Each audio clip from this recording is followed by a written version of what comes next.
ራሴን ላጠፋ ነው። እናጥፊያ ለምንድን ነው ለኔ የምትደውይልኝ? አይ ራሴን ሳጠፋ በመጨረሻ ሰዓት ስልክ የተደዋወልኩበትን ፖሊሶች ቼክ ስለሚያደርጉ ነው። ምን?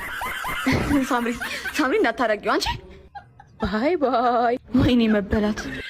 አካቹ ይሄንን ቪዲዮ ሼር ዲዩት ሪፖስት በማድረግ ለአይመኒታ ሚሊዮነሩ አድርሱለት። ይሄንን ቪዲዮ 21 ልጆችን ቴሌግራም ላይ ሰብስቦ ከሳውዲ አረቢያ ተመላሾች ስትመለሱ ስራ ይኖራቸዋል፣ ድርጅት ልከፍት ነው፣ አክሲዮን ይኖራቸዋል፣ ስትመጡ ቀጥታ የድርጅቱ ተጠቃሚ ሰራተኛ ነው የምትሆኑት፣ ትርፋማ ነው የምትሆኑት ብሏቸው አሳምኗቸው እነሱም ለስደተኛ ተቆርቋሪ የመዳም ቅመሞች ጠበቃ በመሆኑ አምነውት ግማሹ 300,000 ግማሹ 500,000 ግማሹ 1 ሚሊዮን 800,000 400,000 ይከፈላል። በአጠቃላይ 21 ልጆች 9,950,000 ኦልሞስት 10 ሚሊዮን ከፍለዋል ማለት ነው። አመት ሆኗቸዋል። አሁን እያለቀሱ ነው።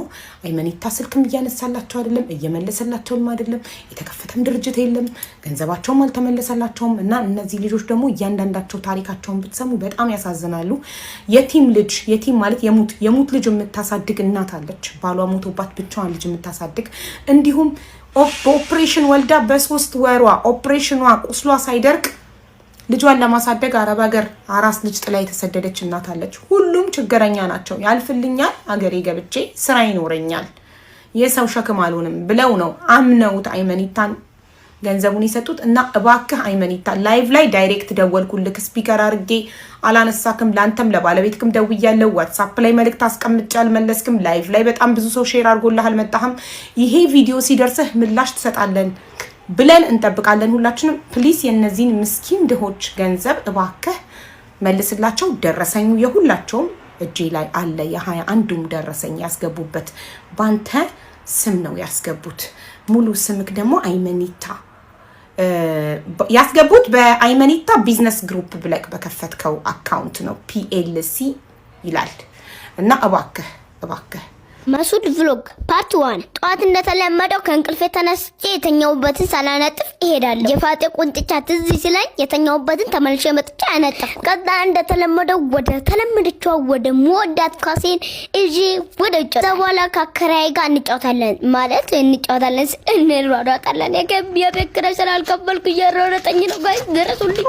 ዋይ ከዛ 1 ሚሊዮን ፎሎወርስ ገባ የ6 ወር የቤት ኪራይን እንደምከፍል ነገርኩትና ለአከራዬ አሳማ የምጭቅጭቅ ነው፣ ለጤናውትም ጥሩ አይደለም፣ ለጤናው ጥሩ እንደሚሆን ወተናው ኳስ እንጫወት ብዬ አሳመንኳቸውና ከዛ በኋላ የቤት ኪራይን እንዳይጨምሩብኝ ብዬ አውቄ ቅሎጭ ከፈተርኩ አረኩላቸውና አታቱብኝ። ምራስጀው ሳራቅ ቅሎጭ ከተትኩባቸው። ከዛ 6 ወሩን ክፍያ የ7 ወር አደረጉብኝ። ከዛ ደከመኝና ምግብ ልበላ ወደ ቤት ገባው። ከዛ ተመልሼ እስከሚመሽ ድረስ ተጫወቱ። አረጋይሶች እንደምንም ብላችሁ ፎሎ አድርጉኝና 1 ሚሊዮን ገብቼ የ7 ወር ኪራይን እንደምንም ብዬ ልክፈል።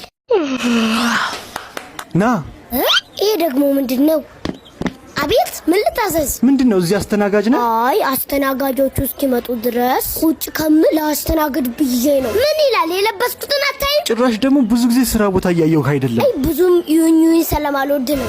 ማን እንደሆንኩ አላወቅም መሰለኝ። የዚህ ቤት ኃላፊ ነኝ። እንዴ ጋሼ በጣም ይቅርታ። እኔማስ ጥበቃ መስለኝ ነበር። ጥበቃ? አዎ እኮ ትንሽ ጥቁር ኮት ጣል ብታረግ ቦስ ትመስል ነበር።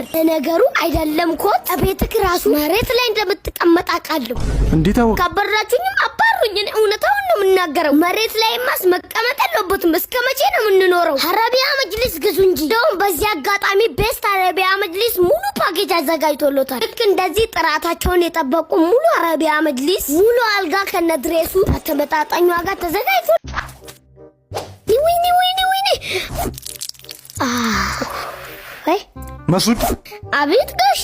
የቤት ኪራይክ? አረ ጋሺ ስላላገኘው ነው እንጂ እኮ ከፍሎታለሁ። ምንም ችግር የለው። ወይኔ ጉድ ፈላ። 50 ብር አልሰጥም ያለውን በጩቤ ከገደሉት የ7 ወር የቤት ኪራይ ያለብኝ ይበልጡኛል። ቆይ አስጨርሰኝ። የ7 ወሩም የቤት ኪራይክ ተከፍሉላል። አረ ጋሺ አይቀልዱ እንጂ። አዎ የምሬን ነው። እንደውም የተወሰነች ብር የቀረች ስላለ የተላከለ እንኳ እቺን ያዛት እቺን።